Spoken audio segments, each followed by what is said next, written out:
What's going on, everybody? It is Talkin Baseball, and this is the first of our mini-series Teams, Profiles, and Projections. And if you're wondering, hey, why did they name that such an awful name? It's because on our other show, Talkin Yanks, it's the player profile and projection, and we didn't want to get creative and make a new name, so we just did the team profile and projection. So there you go, the TPPs. My name's JOMBOY, and I got Jake with me. And we are excited to do these for you guys here. We're starting off with the Orioles, Jake. Tell them why we're starting off with the Orioles. You down with TPP? Yeah, you know me, man. Yeah. I had a math teacher in college that made a OPP joke like that. It was some stats class, and literally there was an audible groan from the class. I was like, "Oh no, you didn't try to make that work." Jim, our first TPP is the Baltimore Orioles. Natty Bows, Stros, and Oreos, man. And we did that because you did that. Because here on Talkin Baseball, you, the listener, you have a voice. We did a poll because that's how we work. And we kind of wanted it ranked worst to first to a degree. And we kind of got that. The people did well. Yeah, the order's pretty. I was like, holy shit. And I went in and looked at the individual results, and a lot of them were joke ones, but glad to see that, maybe democracy does work. They got it right in the end with the democracy TPPs. Can work, at least in baseball. And yeah, we're going to talk some O's, and we're excited about it. I think we were a little scared at first because we be honest on this podcast. We're an on-pod.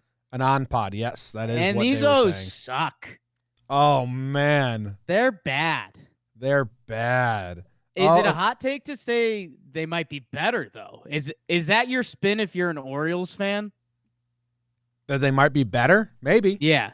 Well, okay, little history. They lost Villar. Let's go through it. They're from Baltimore, which is on the East Coast in Maryland. Huge. They play at Oriole Park, which is at Camden Yards. Everyone just calls it Camden Yards. It's actually called Oriole Park. Great stadium. Yards. One of my favorite stadiums. Great stadium. I believe the designer brought it to Chicago for the White Sox, and they were like, no one wants old baseball stadiums anymore. And then the Orioles were like, yo, we'll take it. And then everyone started making those quaint old stadiums. It's cool. According to Wikipedia, they've been the Baltimore Orioles since 1954 to present, and their other nicknames are the O's, the Birds, why not Orioles, the Buckle Up Birds, and Birdland Power Company. Yes, wow. Everyone knows all of those nicknames perfectly. More importantly, last year they won 54 games, and they lost 108 games. On purpose. They weren't really trying to win. The players on the field were, but the guys they put together, it was very much a first year of the tank. No more Manny Machado, no more Jones, no more all these guys. Tank City. And Jake, want to know even more sad about losing that many games? They only had 1 month where they had double-digit wins. Yeah. Think about a diehard Orioles fans. Bless your heart. Thank you for listening. 1 month where they won more than 9 games. It's bad. Shout out to my real Orioles fans, and we probably got a few listening that are blown away that there's a baseball podcast doing something on the Orioles. We like to include everyone, baby. But yeah, they are bad, but they admit that they're bottoming out. They're coming out of the Machado, Zach Britton, Buck Showalter years, and they traded Manny, and now here we are. Last year and you're right, and you and I are trying to figure out kind of our ideal full rebuild plan, and I think there's just 2 years of pure misery, and essentially this should be year number 2. We're going to talk about some young guys getting called up. Hopefully that can lead into next year. I think, Jim, I told you before this, I had a fun term that I don't know if there's a fun way to look at it, but I think you're fully out of the rebuild when you become last year's Blue Jays. You're still not competing, but you're fun as hell. You got good guys to watch. You got to have hope. Yeah, hope's an interesting word there. I'm gonna fight you on that because I mean it's not hope of winning. It's Being hope of competitive. the future. Yeah. Or being competitive. Who does the Orioles have to latch on to here? John Means. They got one guy. John Means, and hey, Trey Mancini. I think we should talk about him a little bit. We are still. This year is going to be a terrible year. Next year, I think we're going to see some Adley Rushman. I'm sure he's going to get a couple shout outs as well. And then I think the year after that, so 2021, so 2022, if you're the Orioles, you can be last year's Blue Jays, which, hey, still sucks, but we'll talk about how we're going to get there. Yeah. I mean, let's talk about the Orioles. Let's talk about who they added and who they dropped, Jake. It's quite simple for them. As we said, they're not really trying to do much. They did trade away Dylan Bundy, and they did let go of Jonathan Villar. And the Dylan Bundy trade, they got 4 prospects back from Anaheim. I'm not sure who or what they are. But the VR one, is it Villar or VR? Let's go VR. VR one was kind of a not fun move. It was the guy played really well, and they didn't want to pay him because they're still trying to not spend money and lose. So he doesn't get rewarded for having a good season for the Orioles. Or maybe he does get rewarded because they shipped him away. But they lose VR and Bundy. They brought in Cole Stewart from Minnesota, Jake. Got him. Cole spelled like Kohl's, the store. Yep. That's all. Those were their moves. Yeah, I mean, it's tough to be the Orioles. I mean, they brought in Jose Iglesias, the shortstop, too, right? So, I mean, that's something you can look forward to as a replacement for VR. He comes over from Cincinnati. And again, I mean, you weren't going to make a big free agent splash, but the VR thing was as sour as it gets. Like, I don't want to say that was the rock bottom moment, but it kind of felt like it because he put up a 4-WAR season. He had a crazy amount of swipes and home runs when you put it all together, and they end up DFAing him. And they do trade for a prospect, but I don't know. If you're an Orioles fan, what could you have gotten for him at the deadline? What if you brought him back this year and then you flipped him at this deadline? The whole DFA thing didn't sit well. Basically, your best player, you're saying we don't want to bring you back. Hey, Boston Red Sox can talk to you about that a little bit. But a different scene for Baltimore. And last year they had, you could quote me from saying this, that they had the worst pitching staff ever. They ended up giving up the most home runs in Major League history. And they trade away Dylan Bundy, who I've been tough on, but he did have some decent stretches for them last year. But right now it's John Means. And should we do the rotation or the lineup, Jim? What do you want? Yeah, there are some other ads. If we have any deep Orioles fans who are like, you didn't talk about them picking up Richard Urania. Well, they got Dickie Yu and they got Pat Valaika off waivers. No one cares. Oh yeah. Also, let's do the rotation. So you have John Means, who had a really good year. One of the nastier change-ups out there, I think. He shut down the yeah. Alex Cobb comes back, only played 3 games last year, I believe, 3 starts because he was hurt. And that's their 1-2. And you know what? For a team that's destined to be as bad as the Orioles are, that's a pretty decent 1-2. I mean, Means is I don't want to say he's the white knight. He's Harvey Dent for them. He showed up. He went to the All-Star game. He struggled a little bit at the end. And I think he had an injury or two, and they were being careful with him. He's the guy. Alex Cobb, man, he was that. He signed that year that all the free agent pitchers signed late and then were terrible. It was him, Lance Lynn. Was there someone else? That was the main 2, 2018. So, yeah. And then he gets hurt last year. He's got a career 3.85 ERA. He was a really a tough guy in the AL East when he came up with the Rays. So if you could get Means and Cobb twirling some games, you might win some series. I think more so you're hoping Alex Cobb figures it out so you could flip him for something. This should be a big flip guys here. Yo, Alex Cobb had 2 really good years for the Rays.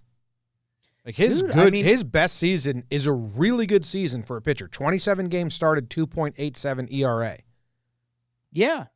And we haven't seen that guy in 4 years, 5 years, Yeah, 6 years. and hey, if they get 2017 3.66 ERA Alex Cobb over a $180 innings, they would be elated, and they would flip him for prospects in a heartbeat. He's a guy that you definitely are circling and saying, if he can be good for us, you can flip him, and he's on the books for 15 mil next year, which again, if he's good, a team would be very into that. If he's bad, a little bit of a yikes party again. But you're looking at those two. And then, Jim, I did the other pitcher who got me excited, because the rest, I mean, let's be honest, I mean, is nothing. Our guy Wojciechowski from last year. If you remember, he came up on Fuego a couple times. He figured something out in the minor leagues. He came up for the Orioles and he pitched okay, 4.92 ERA. But I'm excited. I hope he's a story that's like, hey, this dude really figured something out, and the Orioles can turn him into something. But otherwise, I mean, it's an atrocious pitching staff. Wojciechowski. Yeah, all of his advanced analytics are bad. Oh, yeah. Yikes. But he went Wade LeBlanc, played at free agent signing. Played at the Citadel, so that's cool. So that's nice. The rest of the projected rotation is John Means, Alex Cobb, Wojciechowski. Did you talk about Cole Stewart? We did. They picked him up from the Twins. And Brandon Bailey. And that's like kind of a lie. Like, those guys will start there, and then we'll see what happens. Yeah, and they picked up Wade LeBlanc a couple days ago. Hopefully he can twirl some innings for them. He's 35. I mean, that's a guy that shouldn't be finishing the season for the Orioles. It's just a matter of he can hit the trade deadline with an ERA under 5.5. But yeah, I mean, this is, I mean, could easily be the worst rotation in baseball, especially if Means were to regress or Cobb doesn't figure it out. Speaking in the bullpen. Go ahead. I mean, I was just going to go to the bullpen. I mean, Michael Givens is a guy that if you followed MLB baseball, he's got some good arm talent, and he could put it together for a little bit. After that, I mean, it's a bunch of young guys trying to figure it out. There's Fry, who's a solid lefty when he's right. I think his brother's on the White Sox. Miguel Castro's got limbs for days. Dick Blyer will piss you off because he's a sidewinder. But there's no, I mean, we're digging deep here. Givens on the mound. He's got a lot of attitude, a style out there. Jake, Alex Cobb is under contract for the 2021 season for $15 million. So if he is lights out, which we're asking a lot, but if he's really good up until the deadline, would teams still take him? Because you have next year coming with you, absolutely, for $15 million. Absolutely. Okay, that's kind of what I was saying. I mean, yeah, it's a big if. It's if he looks good this year. Because think about it, the big thing with teams is they don't really care about that year-to-year number. They care about the length. So if Alex Cobb looks good next year and you get him at the trade deadline, I mean, the worst case, you have Alex Cobb for the next season for $15 million, and then if he's good, he's good. If he's not, he's off your books. So it's going to be I guess if we're circling things to watch for the Orioles, a big first half from Alex Cobb would be huge for them. Yeah, and I was trying to see, they have no one that is on a contract year. They don't have anyone that's naturally a free agent in 2020. And the next closest guy is Michael Givens. So, like, maybe if people inquire about him, you take that. I don't know. But so there's not even a lot of trades to be made there. So, Orioles baseball. Let's go to the It's tough. I mean, the pitching is going to be brutal in Baltimore again, and with the current state of baseball, I mean, they are going to give up some yabos. They do, like a lot of teams in baseball, they've got a lot of young guys in the pen. That Hunter Harvey was a first-round pick. If he could find something, I mentioned Castro's limbs. So, hey, if they could find a guy or two, that'd be great. But, hey, things do get a little more positive with the Orioles lineup. Okay. Speaking of, the projected lineup is Hanser Alberto, Trey Mancini, Anthony Santander, Renato Nunez, Rio Ruiz, Chris Davis, God bless his heart, Austin Hayes, Jose Iglesias, and Chance Sisco. Jim, I do have to correct you because it's one of the best names in baseball, Santander. Yeah, that got corrected again. No one knows that story. They were calling him Anthony Santander, and then they were like, actually, we just found out it's pronounced Santander. And then a lot of the announcers were doing that. And then they're like, wait, never mind. Correction. Bring it back. It's Santander. Like, obviously. Because he's not French. Really good Paul O'Neill sound bite on that. Maybe I'll retweet it the day that we release the Orioles TPP. But James, we've stumbled into a little bit of talent. I mean, Hanser Alberto had a really nice year last year. Trey Mancini, 35 yabos. And what we realized, because we saw a decent amount of the Orioles coming from the Yankees side last year, was if you're a lefty, you're in for kind of a tough day. They've got a lot of righty bats. Renato Nunez. I'm excited to see Austin Hayes this year because he's actually a legitimate prospect. But if you're a lefty, that top of the Orioles lineup isn't easy. Yeah. Trey Mancini's good. Like, they should trade him. They should. How many years does he have left? He had a 135 OPS plus last year. So, yeah, I mean, it's not just that he's good for the Orioles. He has a career 119 OPS plus. In 2017, he had a 120. So, yeah. I mean, this dude's put together 3 seasons in the big leagues, and 2 of them have been very above average, and 1 has been bad, average, slightly below average. Yeah, and it was funny. Everyone talks about him as the old man on the Orioles. Last year was his age 27 season. And he's his just third a year in the league. Player. Yeah. He finished with like a 900 OPS on the nose. Trey, you'd like to think this is the last year, especially if they DF someone like Villar. I mean, what's your plan with Trey Mancini? But yeah, hopefully, Trey's gonna hit. He's a pretty well respected MLB hitter. I got to get into my Hanser Alberto splits because if I'm remembering this right, he is like top level against lefties. Yes, listen to this, Jim. Hanser Alberto last year hit 398 versus lefties in 227 plate appearances. 398 batting average. I mean, 948 OPS against righties. 238 with a 600 OPS. That's got to be one of the bigger splits you'll see. But yeah, if you're a lefty, literally sit them against the Orioles because it's not worth it. Yeah, that's crazy. That's 390 against lefties. Yeah. That's nuts. And a good sample size. All right. We are going to phone in a good friend if he'll answer. He doesn't know we're calling him. If he'll answer. This is live. And let's ask him about the prospects in the Orioles system. He won't be able to hear you, Jake, so you're going to have to funnel your questions through me. That's fine. I'll funnel them through you. Okay. Jake from Cespedes Family Barbecue. Wow. Come on. Answer. Hello? Hello, is this Jake from Cespedes Family Barbecue? This is Jake from Cespedes Family Barbecue. I'm currently recording a podcast with my better half, George Houston. So are we. So are we. You're currently on our podcast right now. You're on our Division III baseball podcast. Wow, you are on our Orioles preview podcast, and we just need to know which 2 prospects you're most excited for. Which 2 prospects? I mean, Adley Rutschman, because he has the same birthday as Babe Ruth. Is he coming up today. This year? How about that? Okay. That's so cute. And then, I mean, like, I'm just going to tell you the top 2 got, like, and then Grayson Rodriguez, who's their large man from Texas who throws really hard. A guy maybe a little bit further down that I'm excited about, Austin Hayes, who had some big league time at the end of last year. He's still prospect eligible. I think he could be really good. He had an awesome September. And then a sleeper for you, Penn State Berks third baseman Toby Welk was a 20th round pick last year out of a small Division III school in Pennsylvania, and then hit like 390 in the short season league. So those are the guys I'm excited about. Wow. Okay. What about the infielder who can hit like crazy but can't field? Is he going to learn how to field? Ryan Mountcastle? Yeah.